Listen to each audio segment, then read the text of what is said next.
July 26, 1944. The canvas walls of the triage tent snapped in the wind, and the smell of iodine mixed with diesel fumes from the idling Dodge ambulances outside. Lieutenant Helen Ward stood over a wooden table covered in blood-stained paperwork, watching her supplies dwindle. In the last 72 hours, the 45th Corps Field Hospital had received 180 wounded. 63 of them wore German uniforms. She was 27, from a town in Missouri where the only hospital had 4 beds and a part-time doctor. Now, she ran a mobile surgical unit 40 miles behind the front, where the rules were simple: triage by medical need, not by nationality. But simple didn't mean easy. Not when plasma ran out. Not when American soldiers with shrapnel wounds watched German prisoners get morphine first. Helen checked her watch. The convoy from St. Lo would arrive in 20 minutes with more wounded, and she had beds for maybe half of them. Helen Ward had learned nursing from her mother, who'd worked at a sanitarium during the Depression. Numbers made sense to her. Temperatures, pulse rates, milliliters of plasma, minutes until shock set in. She kept a small notebook in her breast pocket where she tracked everything: operation times, supply consumption, survival rates. The other nurses called her the timekeeper. Captain Robert Nash, the chief surgeon, called her indispensable. She'd landed in Normandy 3 weeks after D-Day, part of a rapid deployment medical unit designed to move with the advancing front. The theory was elegant: get close to the fighting, stabilize casualties fast, evacuate them to England. The reality was mud, exhaustion, and decisions that stayed with you. The first German prisoners arrived on July 8th. 8 men crammed into the back of a weapons carrier, guarded by 2 military police with carbines. 3 had sucking chest wounds. 1 had lost most of his left foot. Another just stared straight ahead, lips moving in what might have been prayer. Helen assigned them to cots at the far end of the tent. The American wounded watched in silence. Nobody spoke. The tension sat heavy, like humidity before a storm. She checked the German with the chest wound first. He flinched when she touched his shoulder, eyes going wide. She showed him the stethoscope, mimed listening. He grabbed her wrist, said something in German that sounded like begging. "Morphine," she said. "Morphine." He shook his head violently. She looked at the MP. "What's wrong with him? They think we execute prisoners, ma'am. Goebbels told them Americans torture wounded." Helen paused. She'd known the Germans used propaganda. She hadn't expected them to believe it. She held up the syringe where he could see it, pushed the plunger slowly until a drop appeared at the needle tip. Then she stuck it in her own forearm. Not deep, just enough to show. The German's eyes tracked the motion. She pulled it out, showed him the tiny puncture mark. "Medicine," she said, "not poison." He didn't look convinced, but when she approached again, he didn't fight. The panic came in waves. On the first night, a German corporal tore out his IV line when he heard the generator start up, screaming that they were being gassed. Another refused to drink water, convinced it was drugged. A third tried to bite through his own wrist restraints. Captain Nash suspended operations for 40 minutes to organize what he called an orientation. They found a Chicago med student who spoke basic German and had him explain, slowly and with gestures, that the wounded would be treated by medical priority, regardless of uniform color. The translator repeated it 3 times. Some of the Germans seemed to understand.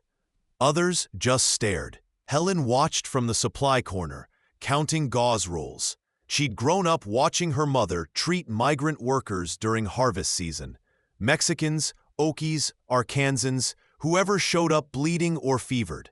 Her mother had a saying, "Blood's the same temperature in everyone." Helen had thought it was just sentiment until now.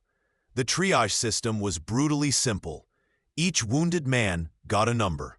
Category 1, immediate surgery or death within the hour. Category 2, stable but serious, could wait 6 hours. Category 3, walking wounded, minor care. And Category X, too far gone, morphine only. Helen hated Category X, but she wrote it down when she had to. The night of July 25th brought 57 wounded in one convoy.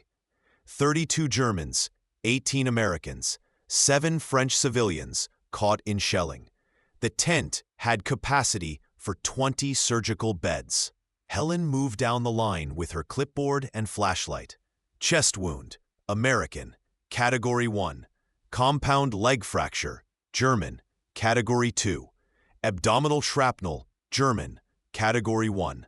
Severed artery, American, Category 1. She worked fast. She'd learned not to look at faces, just wounds. When she finished, 4 Germans were marked Category 1. That meant 2 Americans with Category 1 tags would have to wait. A sergeant with shrapnel in his shoulder watched her pin the tags. "You putting Krauts ahead of us now?" Lieutenant Helen kept her voice level. "I'm putting bleeders ahead of non-bleeders. That one's German." He pointed at a kid who couldn't have been 20, bleeding through pressure bandages on his abdomen. "That one's dying in 30 minutes without surgery. So's Jackson." He nodded toward an American corporal with a mangled hand. "Jackson's stable. His bleeding's controlled. That boy's isn't." The sergeant's jaw worked. "Bleeding doesn't read flags. Is that what you're telling me?" "That's exactly what I'm telling you." He spat to the side. "You know what? You're either the best nurse in this army or the worst. I can't figure which." Helen moved to the next cot. She didn't need him to figure it out. She just needed him to live long enough to complain about it later. Nash performed the surgeries in order. The German kid survived. So did Jackson. A disciplinary report got filed about Helen's prioritization decisions, and Nash buried it in his desk drawer. August brought St. Lo, or what was left of it. The town had been carpet-bombed into rubble, and the hospital set up in what had been a warehouse. Broken glass crunched underfoot. Rain came through holes in the roof. They hung tarps and kept working. The convoy arrived at dusk. 7 German prisoners in the back of a deuce and a half. 2 of them burned so badly Helen could smell cooked flesh before she saw them. The driver, an infantry private, sat in the cab with his arms crossed. "Need you to help unload," she told him. "No, ma'am. Excuse me. I don't unload Krauts, especially burned ones." He looked at her. "Burned Krauts don't go back to fighting. Why waste plasma?" Helen felt something cold settle in her chest. Because they're wounded human beings. They're the enemy. They're patients, not my patients. He started the engine. She stepped in front of the truck. "Turn that off." He did, but he didn't get out. Nash appeared from the surgical tent, probably drawn by the raised voices. Helen explained the situation in 3 sentences. Nash looked at the prisoners in the truck bed. The 2 burned men weren't moving. "How bad?" "3rd degree, maybe 40% coverage. They need cleaning and grafts, or they'll die of infection." Nash rubbed his face. "If we operate on them here, in front of everyone, we'll have a mutiny. So we don't operate in front of everyone." They set up an isolation tent 50 yards away. Helen, Nash, and a surgical assistant spent 4 hours cleaning burns and performing emergency grafts. They used most of their remaining plasma. Both Germans survived the night. 3 days later, one of them asked to help. His name was Hans Keller. He'd been a medical orderly in Hamburg before the war. He was 34, spoke some English, and his hands didn't shake when he carried instruments. Nash didn't trust it at first. Neither did most of the staff.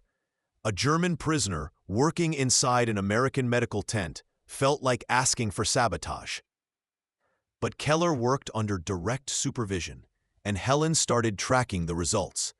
With Keller transporting wounded and sterilizing equipment, They saved an hour and a half per shift.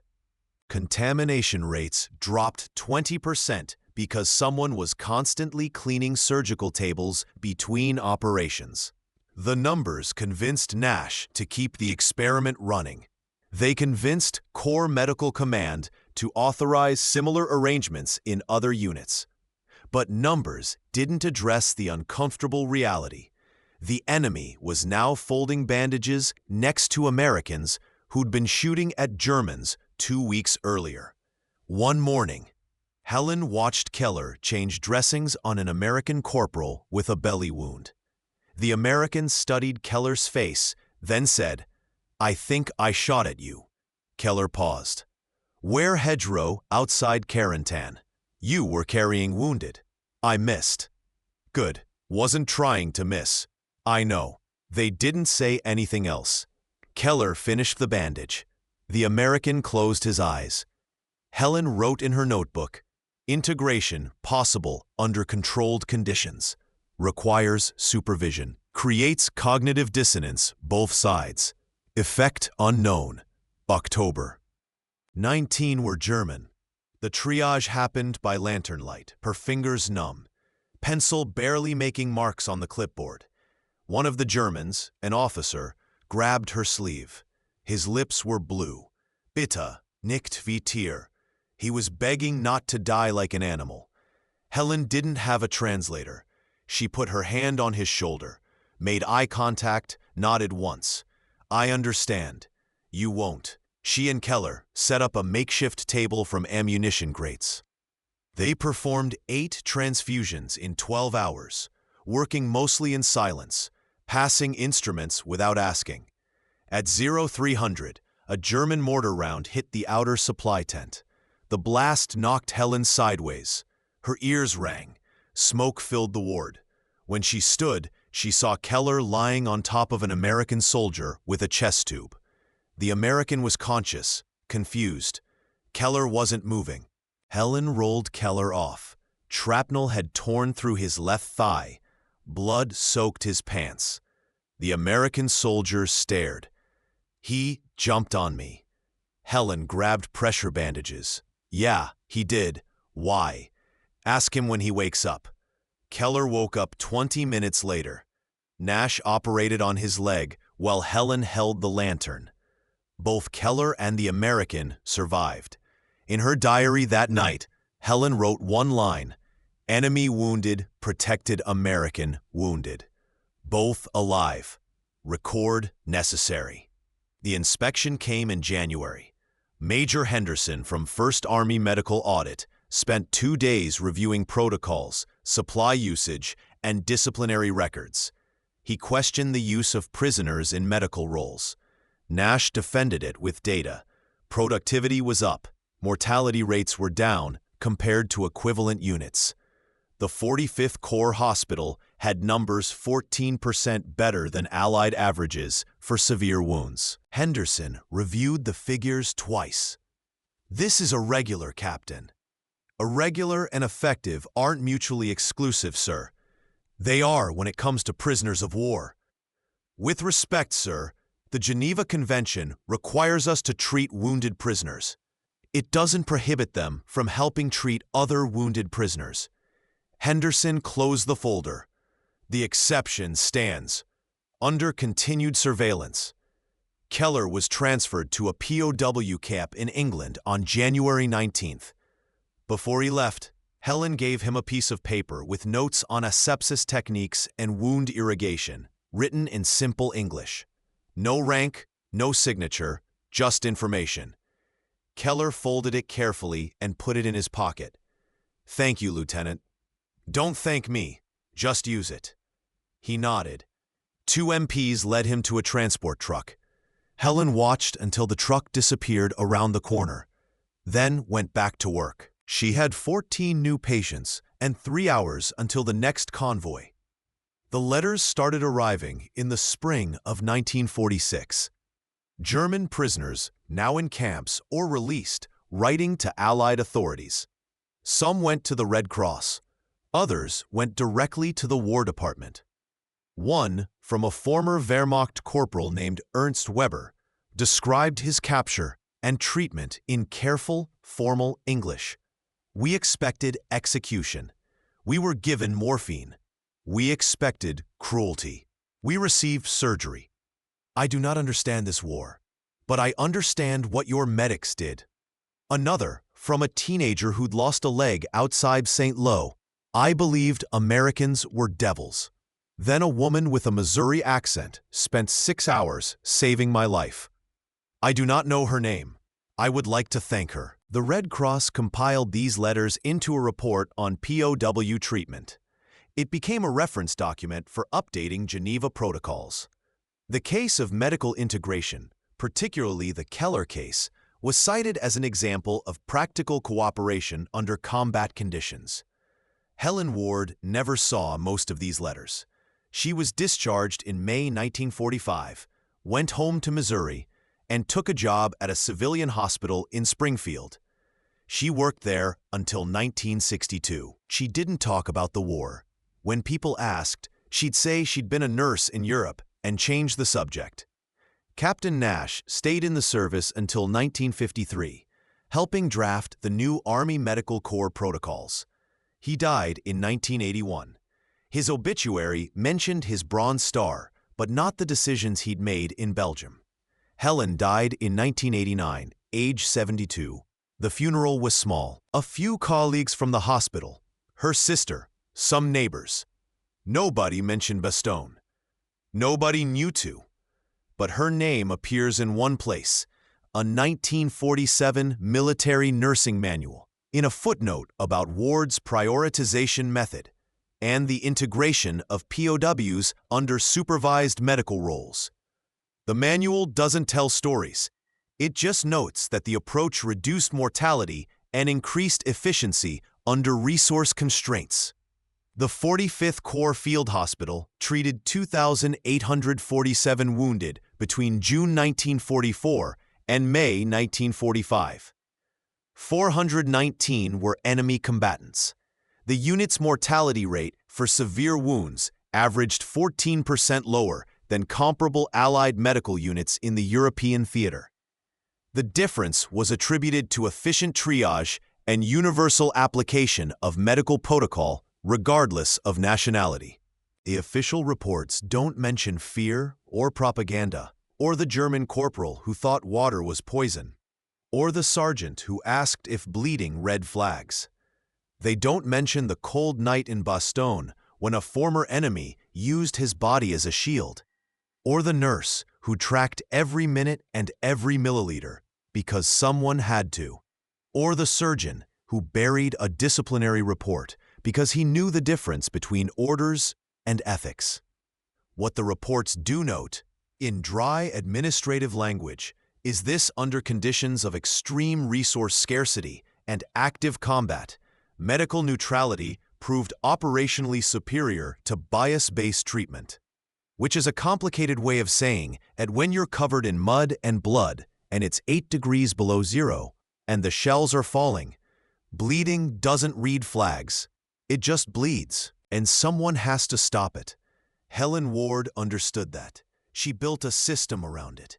She kept records to prove it, and she never talked about it, because to her, it wasn't heroism. It was just math.